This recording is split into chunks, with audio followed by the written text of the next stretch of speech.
اهلا بيكم. في حلقة النهاردة هنتكلم عن عظمة الخالق سبحانه وتعالى، عن مخلوق غريب اسمه الصعيدي. لو بصينا لتكوين هذا المخلوق هنلاقي تكوينه غريب جدا، بيتكون من العمة واسفلها الجسم. لو بصينا بين الودنين خلف الرأس هنلاقي منطقة مربعة اسمها القفا، بيستخدموها في لزق الإعلانات وفي الدعاية. الأنثى بتاع هذا المخلوق بتشبه الإنسان الآدمي إلى حد ما، وأثبت عالم ياباني في أبحاثه العلمية والتجارب إن الأنثى في الصعيد غير الأنثى في البندر. الأنثى في البندر بتولد، إنما الأنثى في الصعيد بتبيض، والذكر أحيانا بيبيض برضه. سبحان الله. ونشوف الفيلم مع بعض.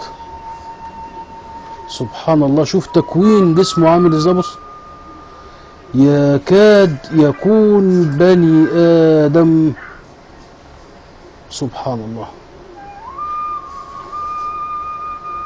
شوف قفاه عامل ازاي. بص، الشاشة كلها قفا. بيتغذى على هذا القفا بعض الحشرات. اهو في المشهد اللي قدامكم واقفة على وشه دبانة، بيقول لها هش، تقول له حتى انت يا معفن.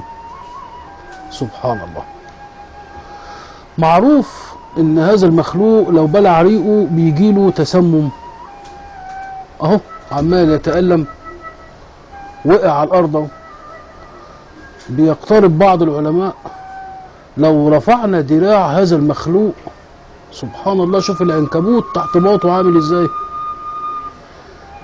اللي قدامكم ده عالم ياباني قام بمعجزة.